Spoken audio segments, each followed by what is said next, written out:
ಹಿಂಗಾಗಿದೆ. ನನ್ನ ಮುಖ್ಯಮಂತ್ರಿಗಳು ಹೇಳಿಕೆಯನ್ನು ಗಮನಿಸ್ತೆ. ಮುಖ್ಯಮಂತ್ರಿಗಳು ವಿಧಾನಸೌಧದ ಮೆಟ್ಲಿಗೆ ಮಾತ್ರ ಮುಖ್ಯಮಂತ್ರಿ ಅಂತ ಅನ್ಕೊಂಡ್ಬಿಟ್ಟಿದ್ದಾರೆ, ರಾಜ್ಯಕ್ಕೆ ಅಂತ. ನಾನು ಅಂದ್ಕೊಂಡಿದ್ದೆ ಕರ್ನಾಟಕ ರಾಜ್ಯದ ಮುಖ್ಯಮಂತ್ರಿ ಸಿದ್ದರಾಮಯ್ಯನವರು ಅಂತ. ಅವ್ರ ಹೇಳಿಕೆ ನಮ್ಮ ಜವಾಬ್ದಾರಿ ವಿಧಾನಸೌಧದ ಮೆಟ್ಲುಗಳ ಮೇಲೆ ಕಾರ್ಯಕ್ರಮ ನಿರ್ವಹಿಸಿದ್ದು. ಹಾಗಿದ್ರೆ ಇವರು ಬರೀ ವಿಧಾನಸೌಧದ ಮೆಟ್ಲಿಗೆ ಮಾತ್ರ ಮುಖ್ಯಮಂತ್ರಿನಾ? ರಾಜ್ಯಕ್ಕಲ್ವಾ? ರಾಜ್ಯದ ಅಂದರೆ ಬೇರೆ ಕಡೆ ಸತ್ರ, ರಾಜ್ಯದ ಬೇರೆ ಕಡೆ ಸತ್ರೆ ಮುಖ್ಯಮಂತ್ರಿಗಳಿಗೆ ಮತ್ತು ಆಳುವ ಕಾಂಗ್ರೆಸ್ ಸರ್ಕಾರಕ್ಕೆ ಜವಾಬ್ದಾರಿ ಇಲ್ವಾ? ಇಲ್ಲಿ ನೀವು ಎರಡೆರಡು ಕಡೆ ಆಯೋಜನೆ ಮಾಡಿದ್ರಿಂದ ಪೊಲೀಸರು ಎರಡು ಕಡೆಗೂ ಸಮರ್ಪಕವಾಗಿ ಬಂದೋಬಸ್ತ್ ಮಾಡೋಕ್ಕಾಗಲಿಲ್ಲ. ನಿಮ್ಮ ಮಕ್ಕಳು ಮೊಮ್ಮಕ್ಕಳನ್ನು ಸುರಕ್ಷಿತವಾಗಿ ಇಡಬೇಕು ಅಂಥೇಳಿ ಅವರು ನಿಮ್ಮ ಸೆಕ್ಯೂರಿಟಿ ಕಡೆಗೆ ಹೆಚ್ಚು ಗಮನ ಕೊಟ್ಟು ಅಲ್ಲಿ ಪಾಪದವರು ಸಾಯೋಕ್ಕೆ ಕಾರಣರಾದರು ಅಂತಂದರೆ ಅದು ನಿಮ್ಮ ಆತ್ಮಸಾಕ್ಷಿಗೆ ಚುಚ್ಚಬೇಕಾಗಿತ್ತಲ್ಲ, ನಿಮಗೆ ಶಂಕೆ ಆಗಬೇಕಾಗಿತ್ತಲ್ಲ. ನೀವೇ ಅದೆಲ್ಲ ಬಿಟ್ಟು ಚಿನ್ನಸ್ವಾಮಿ ಸ್ಟೇಡಿಯಮಲ್ಲಿ ಏನಾಯಿತು ನಂಗೆ ಗೊತ್ತಿಲ್ಲ, ಇಟ್ಲಿಗೆ ಮಾತ್ರ ನನ್ನ ಮುಖ್ಯಮಂತ್ರಿ ಹೇಳಿ. ಹಂಗಾರೆ ಇನ್ನು ಮುಂದೆ ಸಿದ್ದರಾಮಯ್ಯನವರು ಕರ್ನಾಟಕ ರಾಜ್ಯದ ಮುಖ್ಯಮಂತ್ರಿ ಅಲ್ವಾ? ಅವರು ವಿಧಾನಸೌಧದ ಮೆಟ್ಲಿಗೆ ಮಾತ್ರ ಮುಖ್ಯಮಂತ್ರಿನಾ? ಸ್ಪಷ್ಟ ಆಗಬೇಕು. ರಾಜ್ಯಪಾಲರನ್ನು ಕರೆಸಿದ್ಯಾರು? DPRಗೆ ಯಾರು ಲೆಟ್ರ್ ಕೊಟ್ಟರು? ಇನ್ನೂ ಮಜಾ ಗೊತ್ತಾ ನಿಮಗೆ? ಒಳಮರ್ಮ ಬೇರೆಯೇ ಇದೆ. ಇನ್ಸಿಡೆಂಟ್ ಆದಮೇಲೆ 4ನೇ ತಾರೀಕಿನ ಅಪ್ಲಿಕೇಶನಿಗೆ 5ನೇ ತಾರೀಕಿಗೆ ಅಂತ ಸೈನ್ ಹಾಕ್ಸ್ಕೊಂಡಿದ್ದಾರೆ. ಕ್ರಿಕೆಟ್ ನಡೆದಿದ್ದು 3ನೇ ತಾರೀಕು ತಾನೇ? 3ನೇ ತಾರೀಕು. ಇನ್ಸಿಡೆಂಟ್ ನಡೆದಿದ್ದು 4ನೇ ತಾರೀಕು. 4ನೇ ತಾರೀಕು ಲೆಟರ್ ರೆಡಿ ಮಾಡಿ 5ನೇ ತಾರೀಕಿಗೆ ಸೀಲ್ ಹಾಕ್ಸ್ಕೊಂಡ್ರಂಥದ್ದು ಉದಾಹರಣೆಗಳಿದ್ದಾವೆ. ಅದಕ್ಕೆ ನಾನು ಹೇಳಿದ್ದು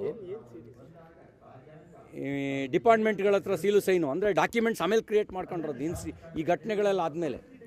ಅದಕ್ಕೆ ನಾವೇನು ಹೇಳಿದ್ವಿ ಅಂದರೆ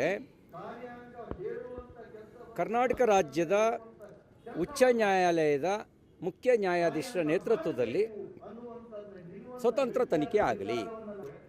ಆಮೇಲೆ ವಿಜಯ್ ಮಲ್ಯ ಹೇಳಿದರು, ಯಾಕೆ ನಾನು ರಾಯಲ್ ಚಾಲೆಂಜ್ ಅಂತ ಅದನ್ನ ತಗೊಂಡೆ ಅಂದರೆ ನನ್ನ ವಿಸ್ಕಿನ್ ಪ್ರಮೋಟ್ ಮಾಡೋಕ್ಕೆ ಕರ್ನಾಟಕದಲ್ಲಿ ಓಪನ್ ಆಗಿ ನಾವು ಲಿಕ್ಕರ್ನ ಪ್ರಮೋಟ್ ಮಾಡೋಕ್ಕೆ ಕಾನೂನು ಅವಕಾಶ ಕೊಡಲ್ಲ, ಅದಕ್ಕೆ ನಾನು ಈ ಹೆಸರಿಟ್ಕೊಂಡು ನಾನು ವಿಸ್ಕಿನ್ ಪ್ರಮೋಟ್ ಮಾಡೋಕ್ಕೆ ಅಂತ ಹೇಳಿದರು. ಈ ವಿಸ್ಕಿನ್ ಪ್ರಮೋಟ್ ಮಾಡೋದಕ್ಕೆ ಸಿದ್ದರಾಮಯ್ಯನವರು DK ಶಿವಕುಮಾರ್ ಅವರು ಕಾಂಪಿಟೇಷನ್ ಬೀಳಬೇಕಿತ್ತ?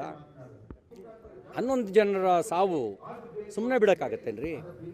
ಅಮಾಯಕರ ಸಾವು ರೀ. ಸಂಭ್ರಮಿಸಕ್ಕೆ ಬಂದವರು ಹೆಣ ಆದ್ರಿ, ಸಂಭ್ರಮಿಸಕ್ಕೆ ಬಂದವರು ಅವರೆಲ್ಲರೂ. ಸ್ವಲ್ಪ ಎಚ್ಚರ ವಹಿಸಿದ್ರೆ ಅಂತ ತಡಿಬೋದಿತ್ತಲ್ಲ. ಮತ್ತು ಇದೆಲ್ಲ ಆದಮೇಲೆ ಮಾನವೀಯತೆ ಇಲ್ಲದ ರೀತಿಯಲ್ಲಿ ವರ್ತನೆ ಮಾಡಿದ್ರು. ಇವ್ರು ಹೇಳ್ತಾರೆ ನಮಗೆ ವಿಷಯ ಗೊತ್ತಾಗಿದ್ದೆ ಅಂತ. ನನಗೆ ಮಾಹಿತಿ ಇದೆ. ಸ್ಟೇಜಲ್ಲಿ ಆಕ್ಷನ್ ನೋಡಿ, ನಾನು ಪಕ್ಷದ ಕಚೇರಿಯಲ್ಲಿ ಮೀಟಿಂಗಲ್ಲಿದ್ದೆ. ನನಗೆ 3:50 4 ಗಂಟೆ ಆಸ್ಪಾಸಿಗೆ ನನಗೆ ಮೆಸೇಜ್ ಬಂತು, 3 ಜನ ಅಷ್ಟೊತ್ತಿಗೆ 3 ಜನ ಡೆತ್ ಆಗಿದ್ದಾರೆ, ಒಂದು 20-25 ಜನ ಹಾಸ್ಪಿಟಲೈಸ್ಡ್ ಅಂತ. 4 ಗಂಟೆಗೆ ಮುಖ್ಯಮಂತ್ರಿಗೆ ಮೆಸೇಜ್ ಬರಲ್ವಾ? ನಾನೊಬ್ಬ ಸಾಮಾನ್ಯ ವಿಧಾನ ಪರಿಷತ್ ಸದಸ್ಯ, ಪಕ್ಷದ ಕಾರ್ಯಾಲಯದಲ್ಲಿದ್ದೆ. ನನಗೆ ಮೆಸೇಜ್ ಬಂತು ಅವಾಗ 3 ಜನ ಅಂಥೇಳಿ. ಮುಖ್ಯಮಂತ್ರಿಗಳಿಗೆ ಮೆಸೇಜ್ ಇರಲ್ವಾ?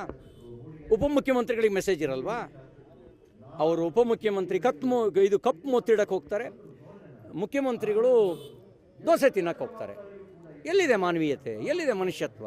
ಮನುಷ್ಯತ್ವ ಇರೋರು ಯಾರು ಹಿಂಗೆ ವರ್ತನೆ ಮಾಡ್ತಾರ? ಅಲ್ಲ, ಉಗ್ರರ ದಾಳಿ ಇದು ಒಂದು ರೀತಿಯಲ್ಲಿ ಕ್ರಿಮಿನಲ್ ನೆಗ್ಲಿಜೆನ್ಸಿ.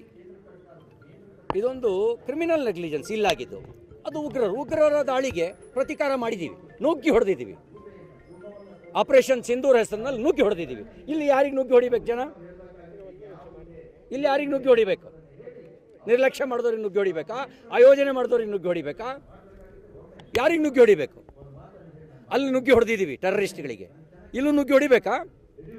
ಹೇಳಿ ಅವರು. ಜನನೇ ನುಗ್ಗಿ ಹೊಡಿಬೇಕು ಅಂದರೆ ಆಳುವ ಯೋಗ್ಯತೆ ಇಲ್ಲ ನಮಗೆ. ಜನನೇ ನುಗ್ಗಿ ಹೊಡೀಲಿ ಅಂದರೆ ಅದನ್ನೂ ಮಾಡ್ತಾರೆ ಜನ.